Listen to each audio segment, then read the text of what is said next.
우리는 해운대 소정교회 성도들입니다. 하나님께서 왜 우리를 해운대 소정교회에 함께 모여서 예배 드리게 하셨을까요? 부산시 산하정책연구기관에서 연구원으로 부산경제정책을 연구하던 저를 하나님께서는 왜 목회자로 부르시고 왜 또 이 해운대 소정교회로 오게 하셨을까요? 여러분은 또 어떻게 우리 해운대 소정교회로 오시게 되셨습니까? 그리고 3월 1일에 우리 교회에 부임한 정한호 목사님은 어떻게 해서 경기도 용인에서 이 부산 우리 해운대 소정교회까지 오게 되었을까요? 모두 하나님의 오묘한 섭리입니다. 하나님의 인도하심입니다.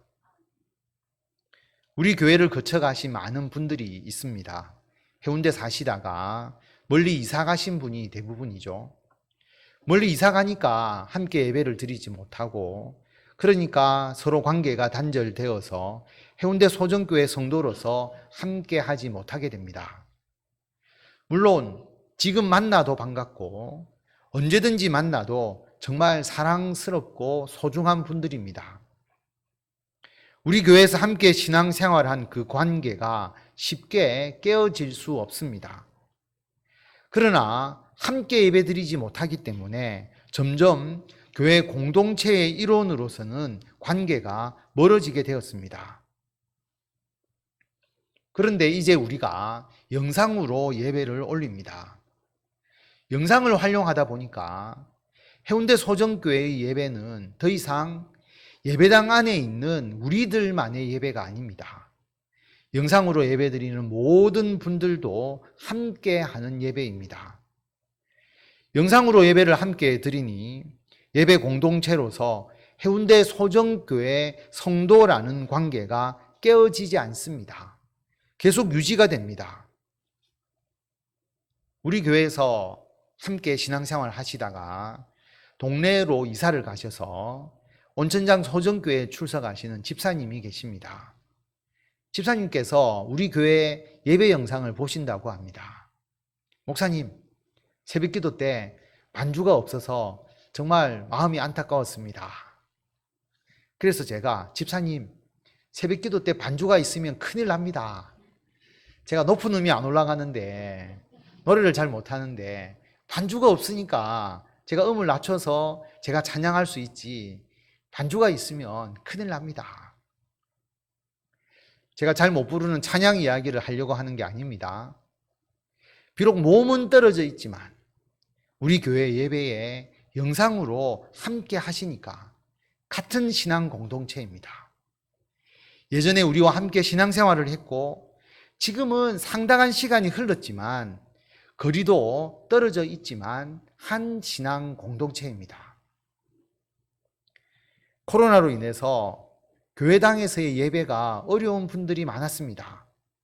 그런데 그분들도 영상으로 계속 함께 예배를 드렸습니다. 그러니까 교회 공동체로서의 관계가 전혀 훼손되지 않고 유지됩니다. 이번에 교회 인테리어 공사를 하면서 저는 청소를 정말 원도 없이 해보았습니다. 공사를 다 끝나고 사실 청소 한 번만 하면 되는데 우리는 공사 중간에 매주 예배를 드리니까 매주 토요일 저녁에 엄청난 청소를 했습니다. 공사가 토요일 날 오후 5시까지 하니까 저녁에 제가 청소를 할 수밖에 없었던 것이죠. 인테리어 마무리를 하면서 성도님들과 함께 3주 동안 특별 토요 청소가 진행되고 있습니다. 그런데 코로나 때문에 오랫동안 교회 예배에 참석하지 못하신 분들인데 일부러 시간 내셔서 청소하러 나오셔서 토요일에 청소를 함께 해주시니까 제가 감동을 받았습니다. 제가 감동을 받는데 하나님께서 어떻게 기뻐하지 아니하실 수 있겠습니까? 인테리어 공사하기 전에 그때는 코로나로 예배 인원이 제한되어 있어서 예배를 함께 드리기가 어려운 때였습니다.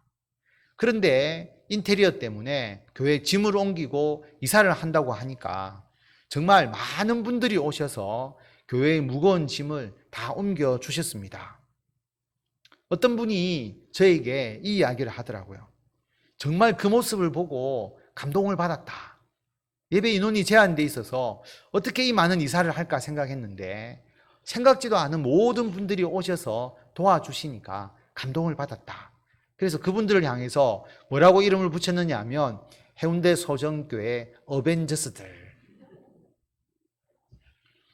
위기의 순간마다 나타나서 문제를 해결해주는 어벤져스. 이게 가능한 것이 비록 코로나로 인해서 예배는 나오지 못해도 영상으로 함께 예배를 드리고 교회 밴드를 통해서 늘 소통하면서 서로 그리스도 안에서 교제가 이루어 왔기 때문입니다. 그래서 이제 우리는 영상을 활용하여서 시간과 장소에 구애받지 않고 우리 모두가 연결되어서 합심해서 하나님께 예배를 드리도록 합니다. 그 어떤 성도도 교회와 단절되거나 관계가 훼손되지 않고 하나님 안에서 지속적으로 해운대 소정교회 성도로서 함께 해 나가도록 할 것입니다. 과거에는 멀리 이사 가시면 우리 교회에 나오시라고 하기가 참 미안했는데 지금은 우리 교회 성도로서 교회 속 관계를 유지하도록 말씀드리고 또 그렇게 할 것입니다. 그럼 왜 많은 교회가 있는데 집 근처에도 좋은 교회가 많은데 왜 꼭 해운대 소정교회이어야 하느냐? 첫째, 하나님께서 해운대 소정교회로 우리를 부르셨기 때문입니다. 우리를 부르셔서 한 교회가 되게 하셨습니다. 일단 성도로서 관계를 맺었습니다. 한번 관계를 맺으면 그 관계가 계속 유지가 됩니다. 해운대 소정교회로서 관계를 끊고 싶어도 성령 안에서 연결되어 있고 또 영상 예배로 SNS로 얼마든지 연결되기 때문에 끊을 수가 없습니다. 그래서 우리와 함께 신앙생활을 한 성도들은 영원한 해운대 소정교회 성도들입니다. 여러분은 큰일 났죠? 들어올 때는 마음대로 들어왔지만 나갈 때는 마음대로 나갈 수 없는 그런 관계가 이미 되어버렸습니다. 두 번째는 해운대 소정교회가 가진 가치입니다. 해운대 소정교회의 특별함입니다. 해운대 소정교회만이 특별하다면 다른 교회는 그럼 대수롭지 않은 교회냐? 일반적인 교회라는 말이냐? 그런 의미가 아닙니다. 해운대 소정교회만이 대단한 교회다? 그런 의미도 아닙니다. 우리 교회만 구원이 있다고 말하면 이단이고 사입입니다. 그럼 해운대 소정교회가 특별하다고 하는 의미가 무엇일까요? 여러분이 해운대 소정교회에 속해 계시고 그리고 지금까지 교회 생활을 하셨기 때문에 우리 교회가 무엇이 특별하다고 생각을 하십니까? 성도들 무엇이 특별한지 잘 모르는데 목사만 해운대 소정교회가 특별하다고 착각하는 걸까요? 여러분, 우리 교회가 모두 잘하는 것이 아닙니다. 우리 교회보다 전도 잘하는 교회 많고 찬양 잘하는 교회도 많고 설교가 더 좋은 교회가 많고 성도들 간의 교제가 더 친밀한 교회도 많습니다. 예전에 우리 교회에서 수련회 장소를 대여한 때가 있었죠. 소정교회, 온천장 소정교회 출신 목사님께서 경기도에서 사역을 하셨는데 그 교회 여전도의 팀을 끌고 우리 교회에 와서 수련회를 한 적이 있습니다. 수련회 중에 새벽기도에 우리 교회 새벽기도를 참여를 하신 거예요. 그리고 나중에 목사님께서 저에게 우리 교회 여전도의 집사님, 권사님들이 말씀하시기를 정말 갑갑해서 이 교회에서는 기도가 잘 안 된다, 그렇게 이야기를 하시는 거예요.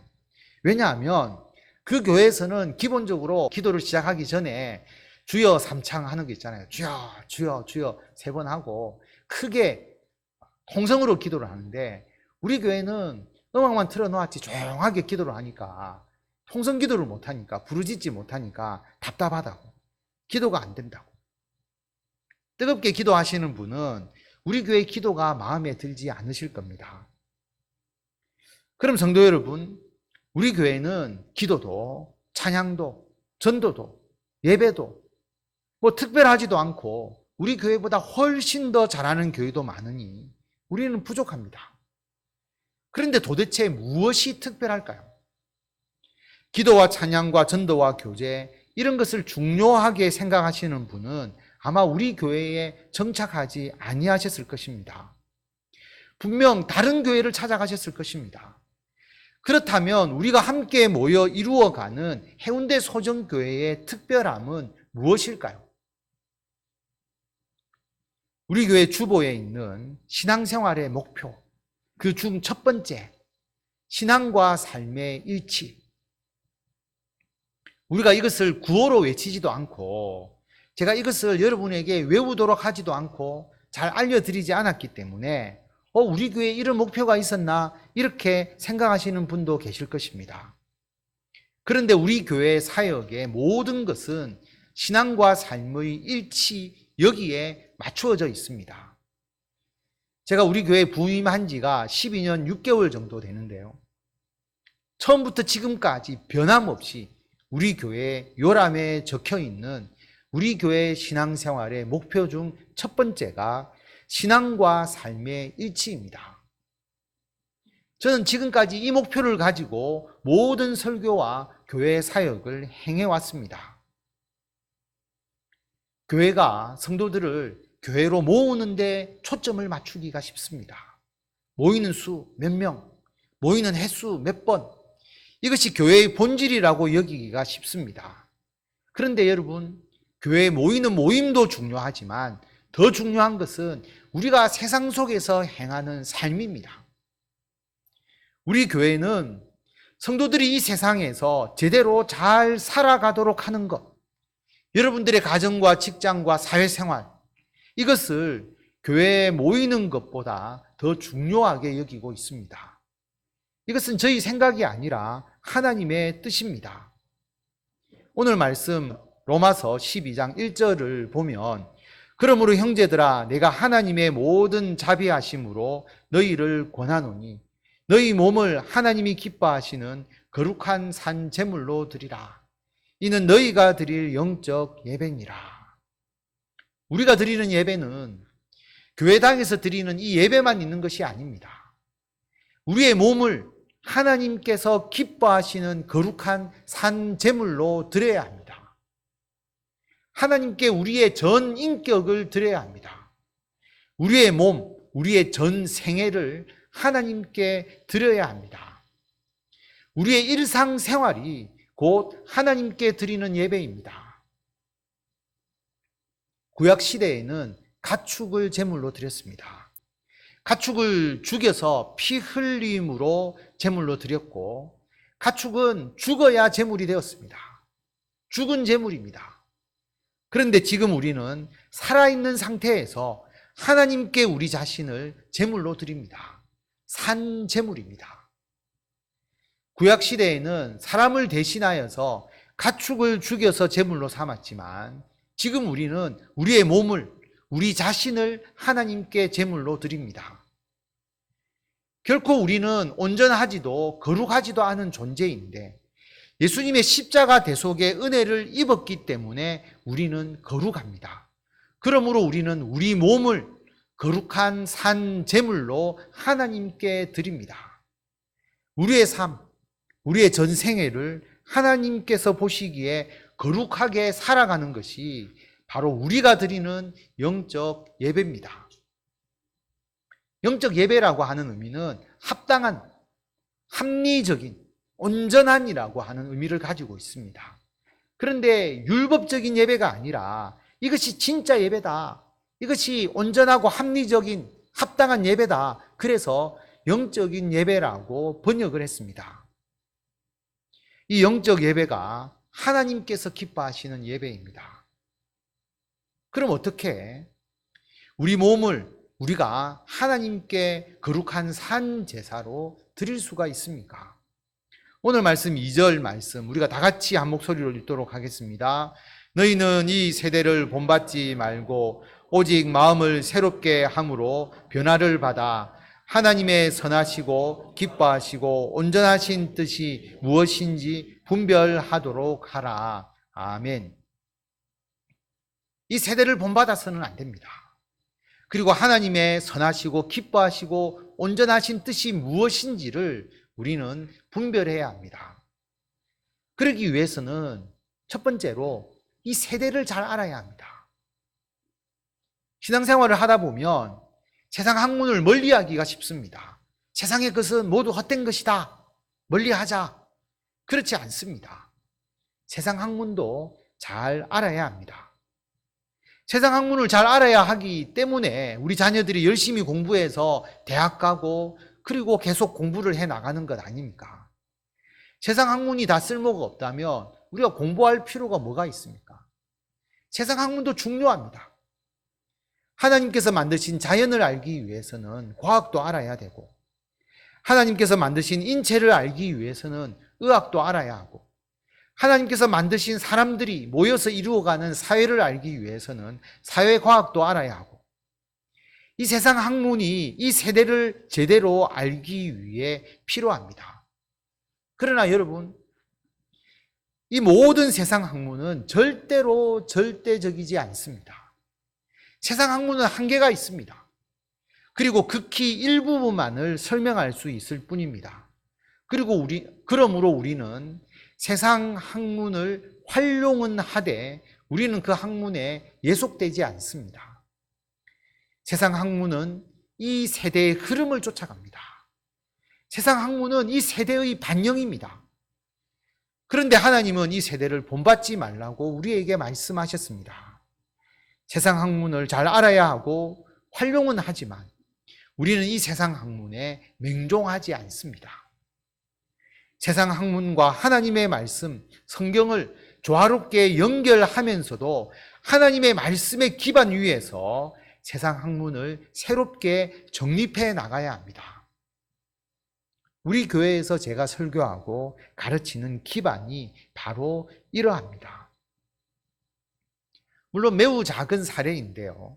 요즘 우리나라에서 보수와 진보, 자본주의와 사회주의, 많은 논쟁과 다툼이 일어나고 있습니다. 사실 모두 이 세대의 사상입니다.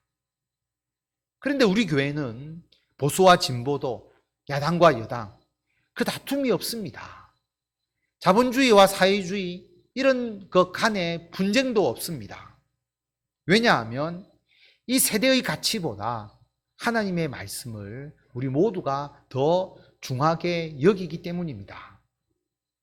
보수와 진보, 자본주의, 사회주의, 종북, 반공, 한국교회가 이 문제로 흔들리고 있고 혼란이 있었고 지금도 흔들리고 있지만 우리 교회는 이 문제에 담담하게 대처해 나갈 수 있었습니다. 우리 교회는 이 세대를 본받지 않기 때문입니다. 우리는 하나님의 말씀을 중심으로 모인 것이지 보수와 진보 사상 때문에 교회에 모인 것이 아닙니다. 진화론을 배우고 적용은 하되 사람이 미생물에서 진화되어서 파충류에서 진화되어서 사람이 되었다. 그것은 우리가 받아들이지 않습니다. 세상 학문과 사상을 중요하게 여기고 활용은 하되 우리는 세상의 학문과 사상에 예속되지 않습니다. 우리는 절대적으로 하나님의 말씀 위에서 세상 학문과 사상을 해석하고 활용합니다. 물론 우리가 세상 학문을 모두 완벽하게 다 이해하고 다 알 수 있는 것은 아니죠. 그러나 우리 교회는 이런 방향을 계속 추구하고 있습니다. 이것이 우리 해운대 소정교회의 특별함입니다.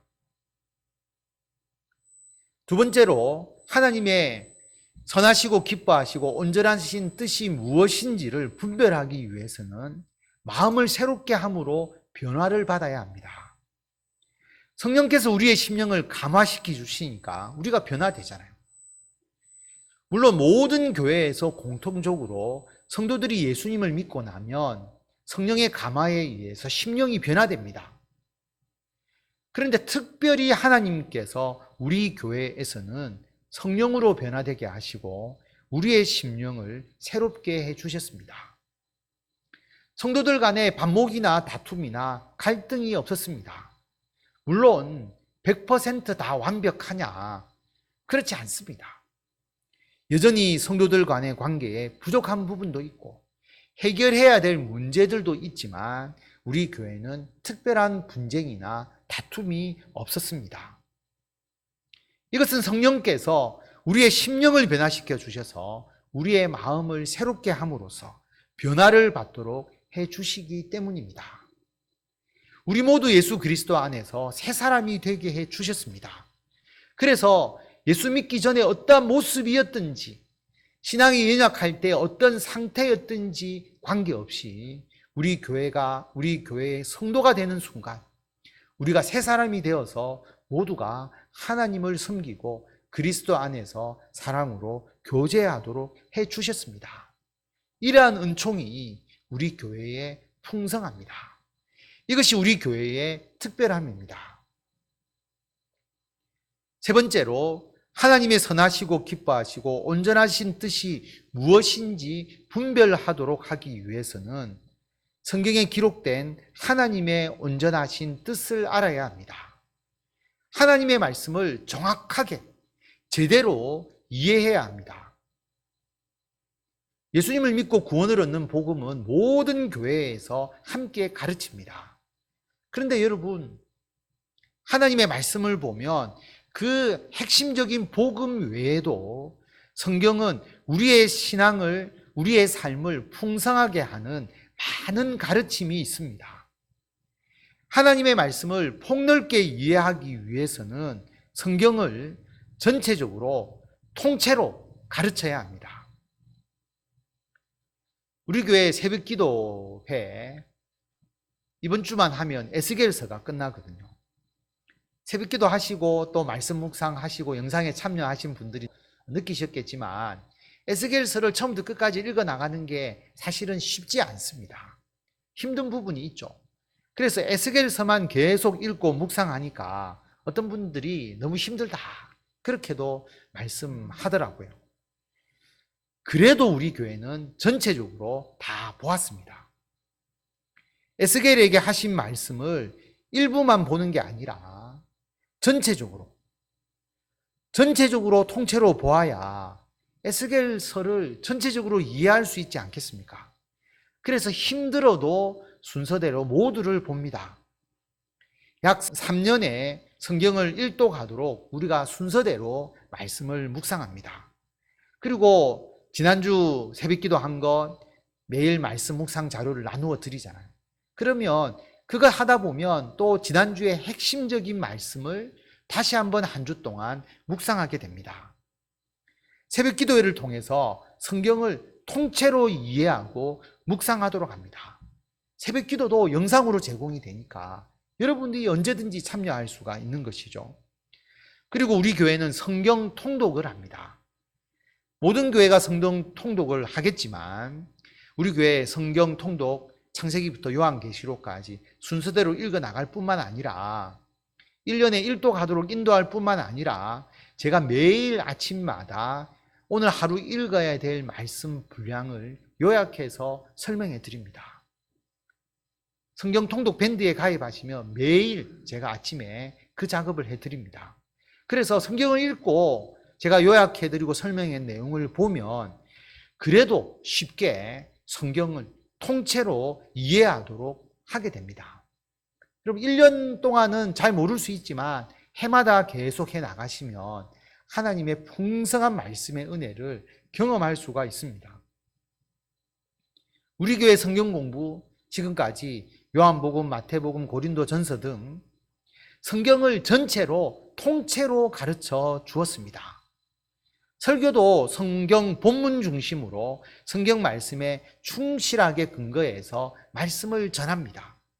심지어 성경 퀴즈 대회까지도 창세기, 사도행전, 요한계시록 등 성경 말씀을 우리 구역원들이 통째로 읽고 이해하도록 그렇게 성경 퀴즈 대회도 했습니다. 아마도 처음에 여러분들이 몹시 힘들었을 수 있었을 것입니다. 그런데 13년 동안 여러분이 반복해서 하나님의 말씀을 이렇게 들으셨기 때문에 여러분도 모르는 사이에, 여러분이 미처 깨닫지도 못한 사이에 하나님의 말씀에 대한 분별력이 여러분이 매우 커져 있는 상태입니다. 통째로 말씀을 듣고 이해하기 때문에 제가 굳이 설교하지 않은 부분도 제가 아니라 성령께서 하나님의 말씀을 통해서 여러분에게 맞는 하나님의 말씀을 직접 전해주십니다. 그래서 그 말씀이 여러분의 삶에 역사하시고 여러분의 삶에 비치고 등불이 되고 있습니다. 앞으로도 하나님의 말씀을 통째로 이해할 수 있도록, 전체적으로 하나님의 말씀을 받아들일 수 있도록 그렇게 할 것입니다. 이것이 우리 교회의 특별함입니다. 네 번째로, 하나님의 선하시고 기뻐하시고 온전하신 뜻은 머리로 이해하는 것이 아니라 하나님의 말씀에 순종함으로써 비로소 제대로 알게 됩니다. 말씀을 가르치는 목회자가 먼저 그 말씀을 실천해야 제대로 하나님의 말씀을 가르칠 수 있습니다. 그리고 성도들도 함께 하나님의 말씀을 실천함으로써 하나님의 말씀을 온전히 배울 수가 있습니다. 예수님께서 부활 승천하시고 난 후에 처음 세워진 교회, 초대교회에서 목회자들과 성도들은 사실 지위의 높낮이가 있는 것도 아니었고요. 신분의 차이도 없었습니다. 목회자나 성도들 모두가 예수 그리스도를 머리로 하고 그리고 몸된 지체였습니다. 목회자는 신분이나 지위에 의해서가 아니라 단지 하나님의 말씀을 전하는 자이기 때문에 그 말씀의 힘에 의해서 성도를 목양하고 교회를 전체적으로 영적으로 이끌어 가야 하니까 목회자의 역할이 중요하게 여겨지는 것 뿐이었습니다. 그런데 시간이 흘러가니까 중세 시대로 갈수록 목회자만 거룩하다, 목회자만 특별하다는 생각, 그런 식으로 변질되어 갔습니다. 그래서 가톨릭에는 교황이 생겼죠. 교황의 말은 오류가 없다. 교황무호론. 교황의 말에는 오류가 없다고까지 이야기하는 절대적인 권위를 가진 교황 제도가 생겼습니다. 가톨릭에서 신부는 결혼도 하지 않고 뭔가 신비롭고 거룩해야 된다. 뭔가 일반 사람들과 달라야 된다. 그렇게 자꾸 신비주의로 변화되어 갑니다. 그래서 가톨릭에서 목회자와 성도들 간의 간격은 자꾸 벌어질 수밖에 없는 것이죠. 그런데 우리 기독교도, 한국 교회도 자꾸 가톨릭식으로 변화되어 갑니다. 그런데 우리 교회는 그렇지 않습니다. 신앙과 삶의 일치, 이것을 성도들에게만 가르치는 것이 아니라 제가 몸소 실천해 왔습니다. 제 신앙이 제 삶이고 제 목회가 제 삶입니다. 교회에서 모든 일을 목회자인 제가 솔선수범합니다. 제가 삶을 통해서, 행동을 통해서 하나님의 뜻을 저도 비로소 깨닫게 되고요. 여러분에게도 제 삶으로, 행동으로 하나님의 뜻을 전합니다. 우리 교회 장로님들, 장로로서 교회를 이끌어 가시는데 모든 일을 솔선수범해서 하십니다. 장로님들이 삶을 통해서, 행동을 통해서 하나님의 뜻을 스스로 깨달으시고, 또 장로님들이 삶으로, 행동으로 하나님의 뜻을 성도들에게 전하십니다. 목회자와 장로뿐만 아니라 모든 권사님들, 안수 집사님들, 집사님들, 성도님들도 마찬가지입니다. 정한호 목사님께서 오늘 우리 교회에 오셔서 또 인사하시는데 목사님도 그렇게 하실 것입니다. 이것이 우리 교회의 특별함입니다. 말이 아니라 행동으로 하나님의 뜻을 발견하고 전하는 교회입니다. 목회자와 성도들이 아주 가깝고 하나 되는 교회. 목회자의 가정과 성도들의 가정이 하나 되는 교회. 그래서 우리 교회가 한 가족입니다. 가장 하나 되기 어려운 목회자와 성도, 목회자 가정과 성도들의 가정이 하나 되는데 성도들 간에 하나가 되고 성도들의 가정 간에 하나가 되는 것이 뭐가 어렵겠습니까? 목회자가 솔선수범하여서 한 가족이 되는 교회. 그래서 목회자가 전하는 하나님의 말씀이 공허한 메아리가 되지 않고 성도들의 삶 속에서 살아 움직이는 교회. 모든 성도들이 솔선수범하여서 한 가족이 되면서 서로가 함께하는 교회. 이것이 해운대 소정교회의 특별함입니다. 그런데 성도 여러분, 아직 우리 교회는 많이 부족합니다. 이런 방향으로 13년 동안 이제 터를 닦아 놓은 수준입니다. 터는 아주 단단히 다지고 닦아 놓았습니다. 그런데 이제 집을 지어 올리는 것이 필요합니다. 그런데 여러분, 터를 아무리 잘 닦아 놓아도 집을 짓지 않으면 그 터 아무런 소용이 없지 않겠습니까? 드러나지 않습니다. 많은 사람들에게 안식처가 되게 할 수가 없습니다. 이제 우리가 그동안 공들여서 닦아 놓은 터 위에, 해운대 소정교회라고 하는 그 집터 위에 이제 우리 모두가 함께 협력하여서 집을 잘 지어서 더 많은 사람들이 이 교회를 통하여서 훈련받고 하나님의 용사로서 세상에 나아가 승리하고 또 세상에서 힘들고 피곤하고 지치고 그리고 상처 입은 영혼들이 우리 교회에서 안식하고 치유하고 회복하는 교회가 되도록 해야 합니다.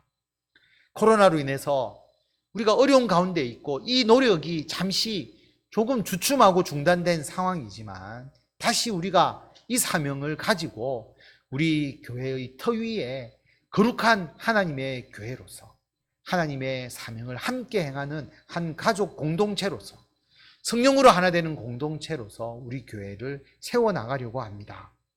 우리가 할 일이 여러분 많이 남아 있습니다.